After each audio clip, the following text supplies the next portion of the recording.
Q&A, karena setiap pertanyaan selalu ada jawaban. Dipandu oleh Yohana Margareta.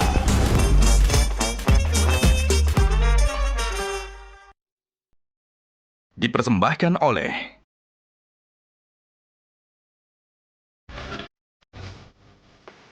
Panelis kita hari ini. Pernah nggak menemukan kesulitan mengerti sebuah lagu? Seberapa penting sih bagi seorang musisi untuk membaca fenomena sosial? Mau dicegah supaya berantemnya tuh nggak lanjut, terus sama ayah aku pengecut loh digituin.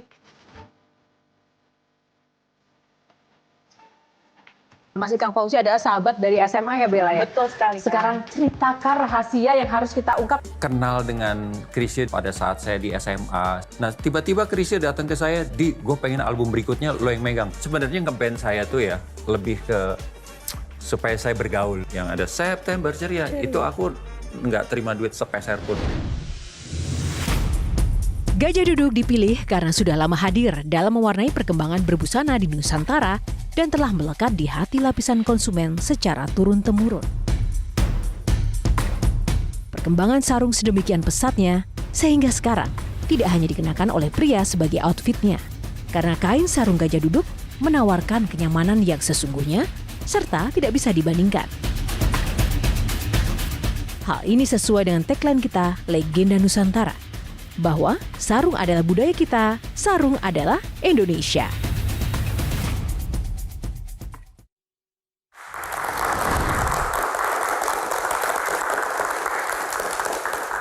Pemirsa apa kabar? Jumpa lagi bersama saya Yohana Margareta dalam program spesial Metro TV Q&A. Karena setiap pertanyaan selalu ada jawaban. Terima kasih kepada pemirsa yang sudah setia menonton Q&A dan juga terima kasih kepada seluruh penonton, teman-teman mahasiswa yang hadir di studio dari Universitas Pamulang. Tepuk tangan buat teman-teman semuanya. Terima kasih. Kali ini tidak akan menyesal datang di Q&A dan menonton Q&A karena kita akan hadirkan bintang tamu yang spesial pada malam hari ini. Dia adalah seorang calling. Nah, apa sih sebenarnya calling? Nanti kita akan cari tahu ya jawabannya. Nah, sosok yang satu ini adalah maestro musik tanah air yang baru saja menjadi seorang kakek yang sangat bahagia. Dan ia tidak pernah surut untuk terus berkarya dan juga membuat konser-konser yang juga memanjakan hati dan jiwa kita melalui karya-karya indahnya. Siapakah dia? Kita saksikan yang satu ini. Adi Mulyadi Sumaatmaja, atau lebih dikenal dengan Adi MS, adalah salah satu dari pendiri Twilight Orchestra. Ia hingga saat ini masih memegang tampuk konduktor pada orkestra tersebut. Selain sebagai seorang konduktor, Adi yang dikenal sebagai pianis, pencipta lagu, komposer, arranger, dan sekaligus produser musik ini memiliki bakat musik yang turun dari sang kakek, Muhammad Susilo, seorang violis namun lebih dikenal dengan planolog yang merancang kota satelit Kebayoran Baru. Karir Adi MS di dunia musik tanah air sendiri dimulai pada tahun 1979 sebagai arranger maupun produser untuk album-album rekaman penyanyi-penyanyi pop papan atas Indonesia seperti Vina Panduwinata, Utha Likumahua, Chrisye, Krisdayanti, hingga musisi mancanegara seperti Suzanne Ciani dari Amerika Serikat. Kecintaannya pada tanah air Indonesia pun ia gambarkan dari banyaknya karya lagu-lagu daerah yang ia gaungkan. Dengan kemampuan dan kejeniusannya, Adi MS pun menyabet banyak gelar dan prestasi di bidang musik. Yang terkini adalah Lifetime Achievement Awards di AMI Awards 2024. Wah, penasaran kan resep sukses maestro yang satu ini? Kita langsung saja tanya pada Adi MS, karena setiap pertanyaan selalu ada jawaban. Ya itu tadi calling kita, langsung saja kita akan sambut maestro musisi tanah air kita, Mas Adi MS. Tepuk tangan buat Mas Adi MS.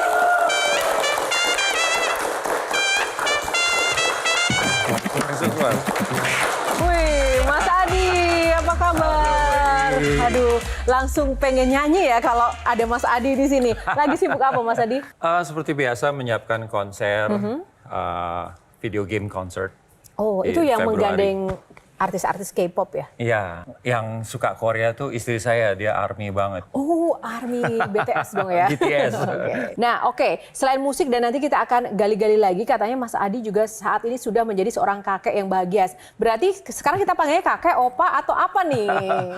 Apa, Mas Bro aja. Mas Bro. Oke. Sebelum duduk, ada beberapa pertanyaan yang harus dijawab cepat ya. Siap. Nah, musik lawas atau musik kekinian? Lawas, Studio musik atau ruang keluarga? ruang keluarga. Anak atau cucu? Sekarang cucu. Sekarang cucu. Ini si Kevin sering protes di situ ya. Musik klasik atau pop? Dua-duanya. Dua-duanya. Musik atau politik? Musik dong. Musik dong, tepuk tangan buat Mas Adi. Silakan duduk Mas Adi. Nah, Mas Adi, sebelum kita ulas lebih dalam lagi sosok Mas Adi, ada aturan mainnya, ada 9 box di sini. Nanti Mas Adi boleh pilih boxnya, nanti ada topik-topik yang akan membahas tentang sosok Adi MS. Oke, Mas Adi, boleh pilih box nomor berapa? Kayaknya nomor 8 ya. Nomor 8 ya, kita buka box nomor 8. Calling, konduktor keliling. Sebenarnya calling itu artinya apa dan dari mana asal calling ini? Aku baru dengar sekarang, baru tahu. Tapi kami tuh sering lihat katanya terinspirasi dari yang namanya penjual kopi keliling ya, benar? Ya kayaknya sih. Singkatannya apa Mas? Mungkin konduktor keliling seperti Starling keliling. Oh gitu ya. Nah, agree nggak dengan sebutan itu? Ya nggak apa-apa, mau disebut apa aja saya aman-aman aja gitu.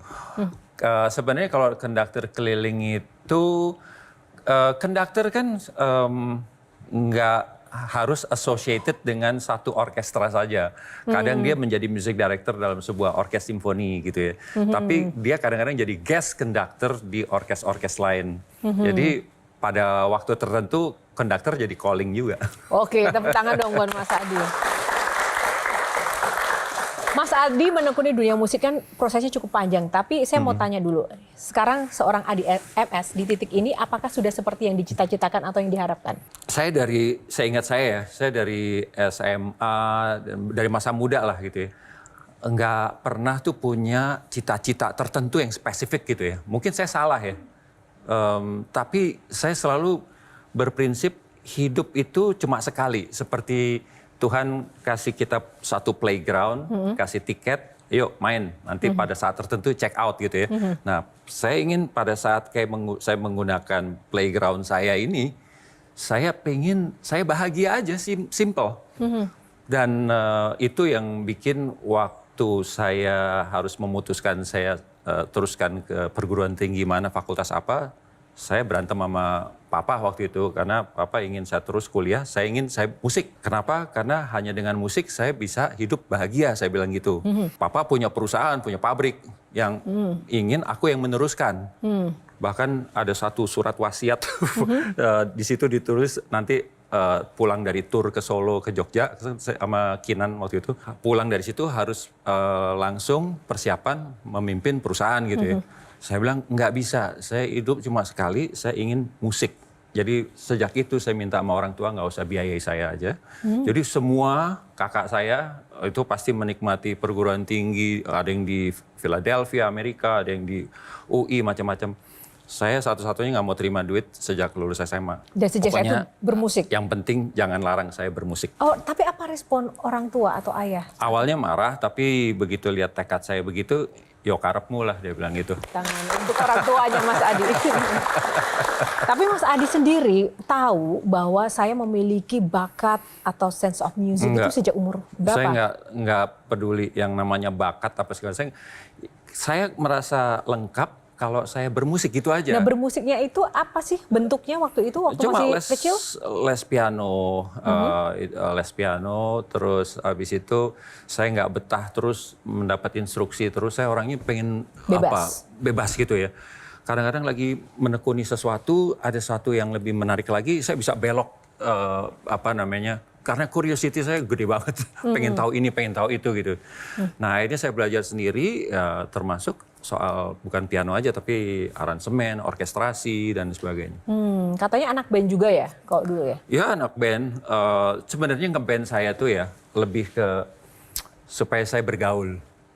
Karena kecintaan saya waktu muda itu lebih ke classical music gitu ya, entah piano, entah orkes gitu ya. Tapi waktu sekolah, SMP, SMA gitu ya, kalau bicara soal simfoni nomor sekian, piano koncerto ini nggak nyambung terus gitu. Akhirnya saya ketemu Ikang Fauzi di SMA Negeri 3 Setiabudi itu. Dia kan rocker banget. Udah saya diajak Ikang, kita ngeband. Mainkan lagu rock, Deep Purple, Uriah Heep, apa macam-macam kayak gitulah gitu ya. Sampai begitu lulus, waktu saya tadi bilang berkarir di musik tuh, ada masa tertentu saya membentuk band bersama Reddy Nur dan teman-teman, Sandy Luntungan.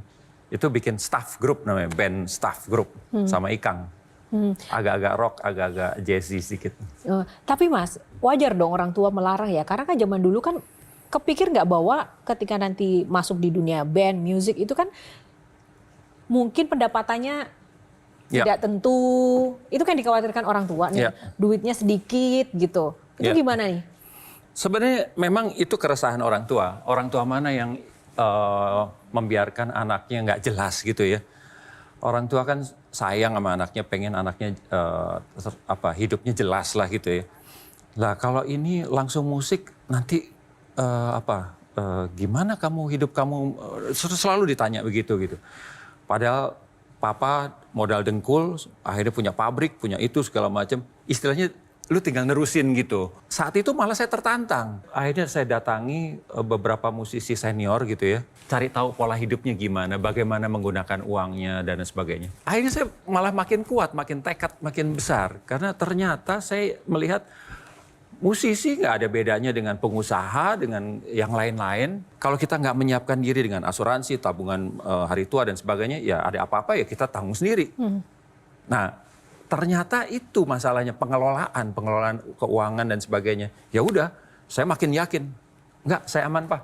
Udah, pokoknya saya nggak mau terima duit dari Bapak. Makin menantang makin yakin ya? Makin yakin. Nah, tapi sekarang kan ketika sudah punya anak ya Mas, ingin masuk musik juga kan, kalau sekarang kan ayahnya musisi udah punya modal, anaknya enak dong tinggal jadi musisi. Itu gimana? Ada perbedaan nggak sosok anak putra Mas Adi ya, Kevin misalnya, dengan sosok Adi yang dulu? Apa yang berbeda? Jadi gini, waktu Kevin umur 17 tahun ya, saya ingat di meja makan tiba-tiba Kevin bilang, "Pak, aku ini kesel nih Pak. Kalau aku bikin sesuatu yang bagus, orang bilang, oh terang aja, bokap lo, nyokap lo, bla bla bla. Kalau aku bikin sesuatu yang jelek, lu bikin malu bokap nyokap lo. Aku mesti gimana ya Pak?" Itu serius, dia semurung itu gitu ya. Saya kaget dan langsung saya bikin keputusan sama dia. Oke, mulai saat ini Papa nggak mau ikut campur sama sekali soal pekerjaan kamu. Nah, dia akhirnya kontrak di Musika gitu, bikin Viara. Nah, begitu masuk ke studio, selama Kevin rekaman, satu kali pun nggak pernah saya tengok. Jadi saya ingin kalau nanti gagal ya, kegagalan kamu. Kalau sukses, it's yours completely. Nah waktu Mas Adi mulai itu gimana? Kirim demo juga atau tiba-tiba emang, wah ini orang canggih nih? Mas Ikang Fauzi adalah sahabat dari SMA ya Bella ya? Betul sekali. Sekarang ceritakan rahasia yang harus kita ungkap.